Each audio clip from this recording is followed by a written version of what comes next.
Hello and welcome to this review of Avenger by Alastair Reynolds.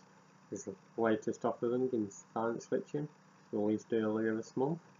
If you like fast-paced space romps with good intrigue, good characterisation, fair bit of action, then this book is probably one for you.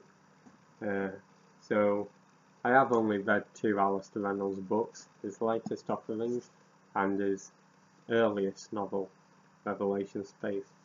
And I mentioned in my Revelation Space review that whilst I enjoyed it for its action, its mystery, its intrigue, the aspects that I disliked were the characterisation and the withholding of information through point of view shifts.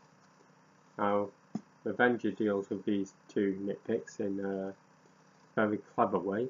Firstly, by having good three-dimensional characters, and secondly, by not forcing false suspense upon the reader.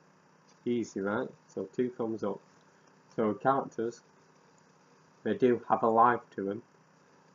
They are motivated, but their motivations aren't the sum of a characterisation. So, for example, the main character, Alastair, she starts out as a fairly timid, well-to-do, well-educated girl.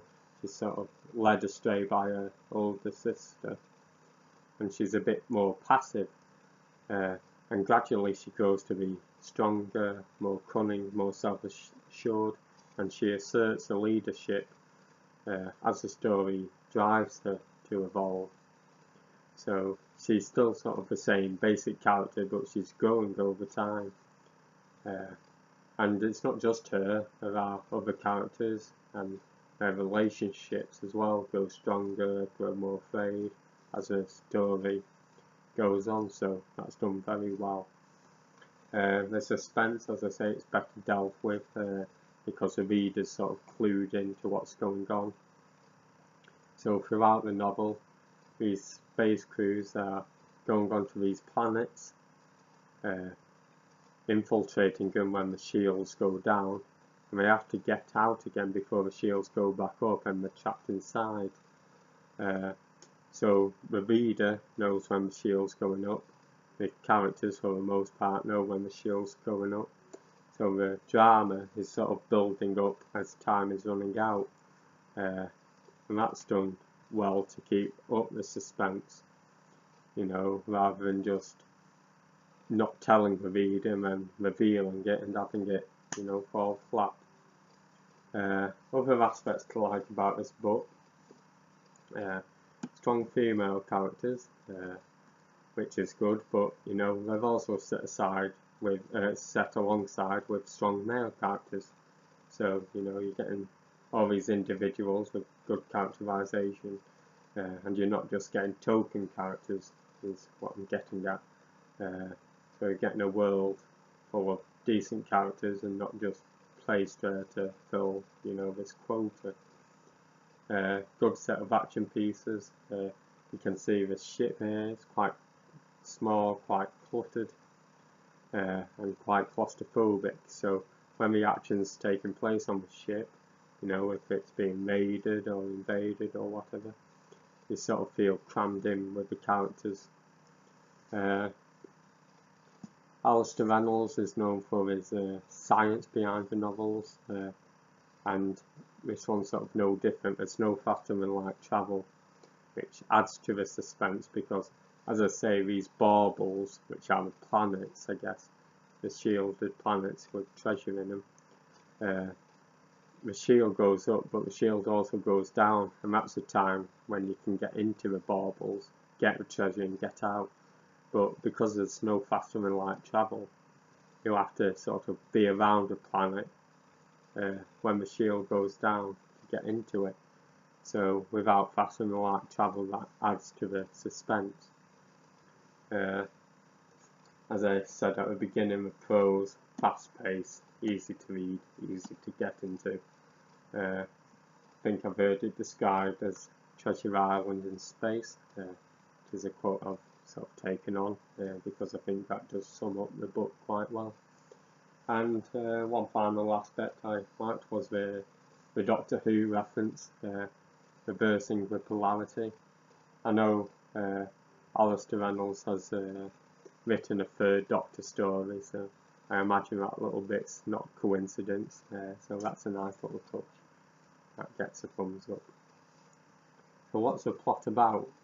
Well, Adrana and Arafiora Ness are sisters. Adrana's the older one, Arafiora is the younger one, obviously. They end up escaping onto a ship. After a fairly hostile introduction to the crew, they're taken on board as bone readers.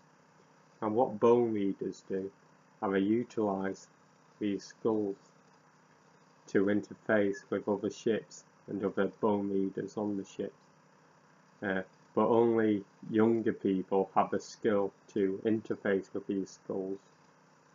And as you get older, this ability fades over time.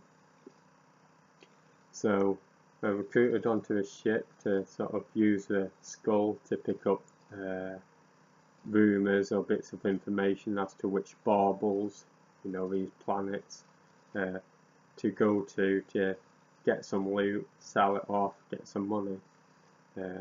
Obviously on the ship you've got people who can open the vaults on the baubles. You've got people who work out when the shields go down and when they go back up. We've got the captain, we've got people who work the sails and the engines and make sure the ship is functioning.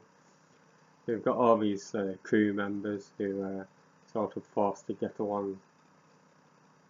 Now, as the book goes on, eventually Adrana, the older sister, goes missing, and Arafiora is sort of resolved to reunite with her sister. And that's the main driving force throughout most of the story. So I think that's about it really. I mean, there's honestly nothing really bad I can say about this book. It is aimed towards a young adult audience, so if you prefer, the sort of more straight up, harder science fiction, yeah, this probably isn't the one for you, but regardless, I'm still impressed by it. I think it's a good introduction for newer readers of science fiction, or for younger readers, but older readers can get a lot out of it as well. So, it's a good all-rounder, I reckon. Now, I mentioned in the Peter F. Hamilton video that he and Alastair Reynolds are going on a book tour, doing some book signings, some Q&A, some talks in the United Kingdom and Northern Ireland. So I'll put the dates in the description below, and if you can make it to one of those states, then all the better.